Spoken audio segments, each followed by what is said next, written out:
Hello guys, welcome back to spicy reaction. I hope कि आप सब बढ़िया होंगे, फिटफाट होंगे और खूब मजे में होंगे। तो गाइस, आज हम आपके लिए जो वीडियो लेके आए हैं, जीके डिस्ट्री वालों की न्यू वीडियो बहुत आई है बड़ी जो कि न्यूज़ बहुत है। ही जबरदस्त है और इंफॉर्मेटिव वीडियो होती है।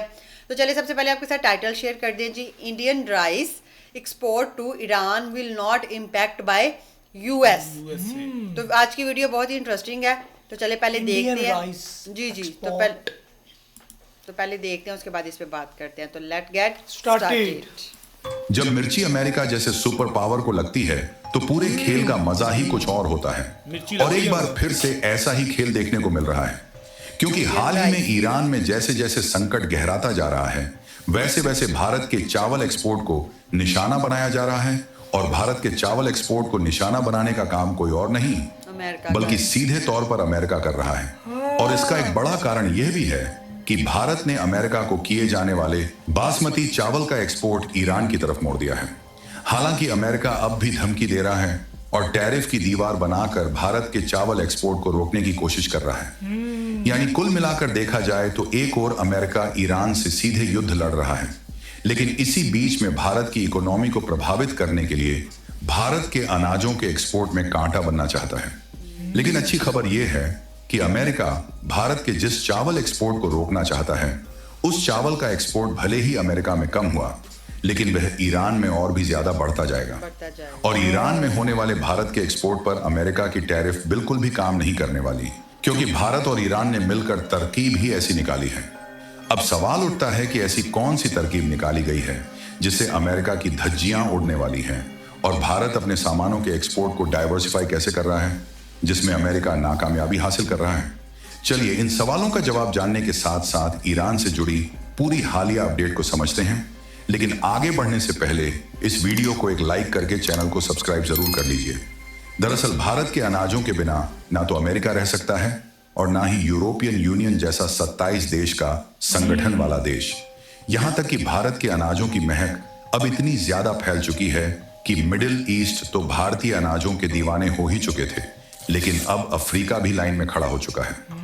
हालांकि मिडिल ईस्ट और अफ्रीका देश तक तो बात ठीक है, लेकिन जब यूरोपीय यूनियन और अमेरिका को मौका मिलता है तो इन्हीं भारतीय अनाजों की बुराई करते हैं और भारत के एक्सपोर्ट को डिस्टर्ब करने की कोई कोशिश नहीं छोड़ते।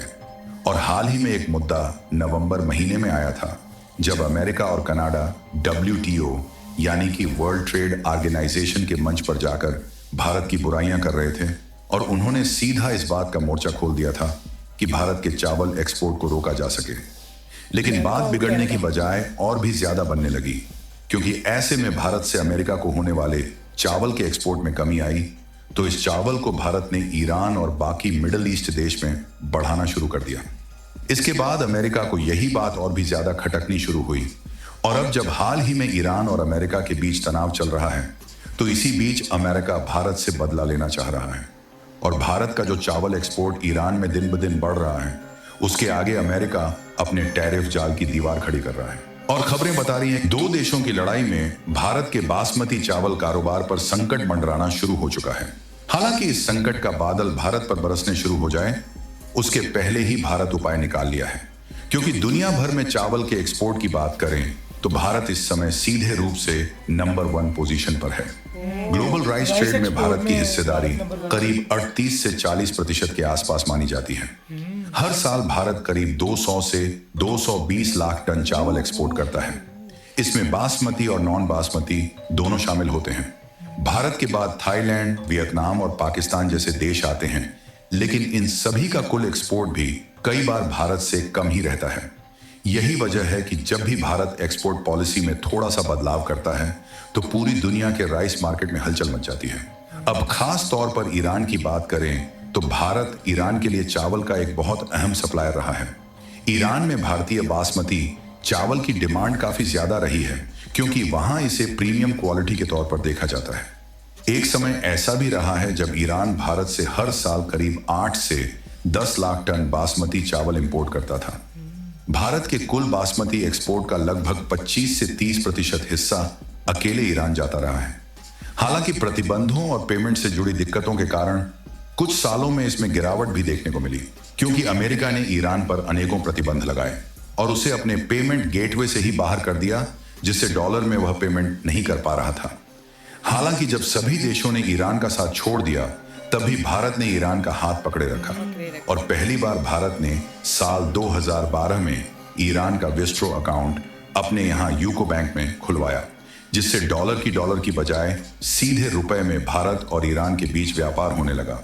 और यह व्यापार आज भी भारत और ईरान के बीच दिन ब दिन रफ्तार पकड़ता जा रहा है, जो बात अमेरिका को आसानी से पच नहीं रही है।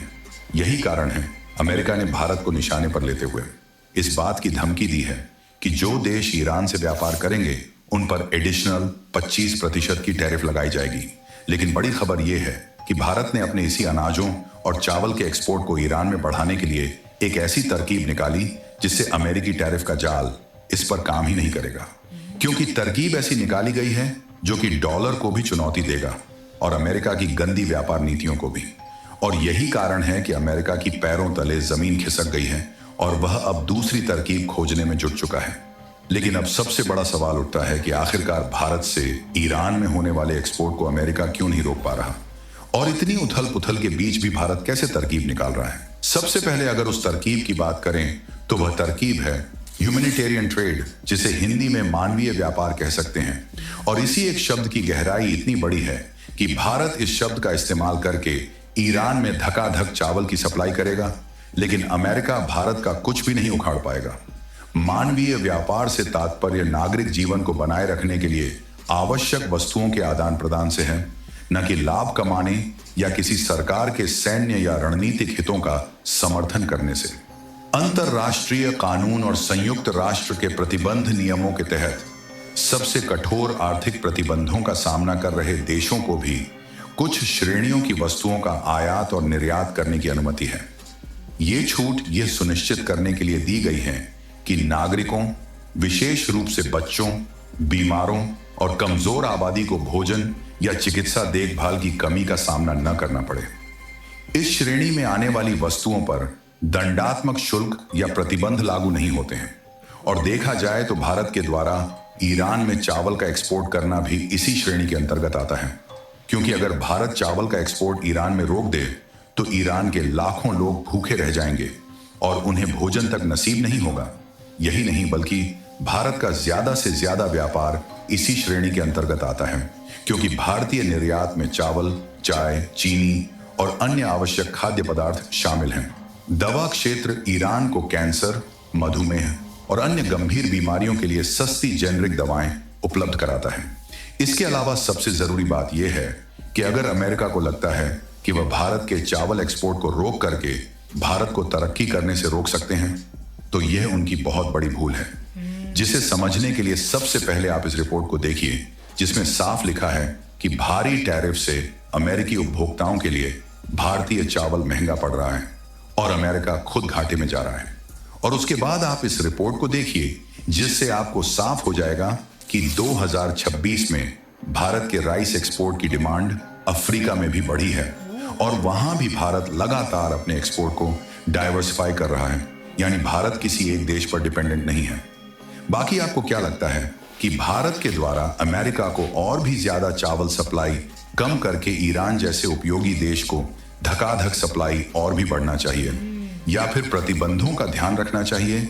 अपनी राय कमेंट में देने चाहिए। अच्छा, एक चीज तो है कि इंडिया डर नहीं रहा अमेरिका से। अमेरिका ये है कि वो अमेरिका हर का लिहाज जिस से तरीके ईरान की से मदद जोर कर चल रहा है ना, अमेरिका अपना जोर चला रहा है। हाँ, पर लेकिन हमें इंडिया इंडिया डर जो नहीं है ना, रहा। भारत जो है वो डर नहीं रहा। दूसरी हाँ। बात ये है कि जिस नियम के तहत वो ये कानून के तहत अपना ये चला रहा है ना, उस पे वो कुछ कर भी नहीं सकते। ना उनका कोई टैरिफ काम कर सकता है, ना कोई चीज काम कर सकती है, क्योंकि अच्छा, उन्होंने इंडिया ने इसके ईरान का अकाउंट खुलवाया अपने बैंक में, बिल्कुल, ताकि क्योंकि उन्होंने ट्रेड आसान हो सके। डॉलर जो खत्म कर दिया, हाँ, उनके रुपीस साथ में कर सारा रहे हैं। कुछ खत्म कर दिया, इसके साथ उनको भी तो फिर नुकसान अच्छा, ये पहुंचेगा मुझे ना। अब टाइटल की समझ लगी है कि इंडिया का जो राइस है ना, वो अमेरिका ने खरीदना बंद कर दिया है, कम कर दिया कम कर दिया है। कि इंडिया के ऊपर हम और टैरिफ लगा सके।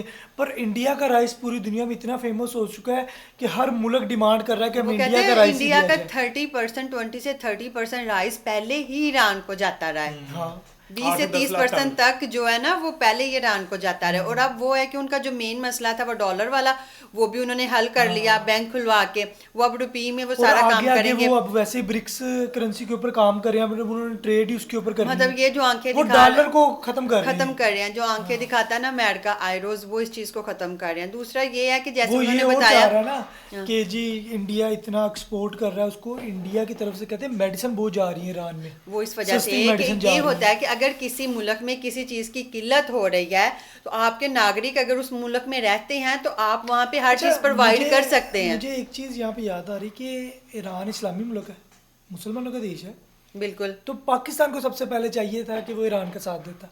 पाकिस्तान किस तरह साथ है? पाकिस्तान भी राइस प्रोडक्शन में आता है लेकिन उतनी प्रोडक्शन नहीं है उनकी।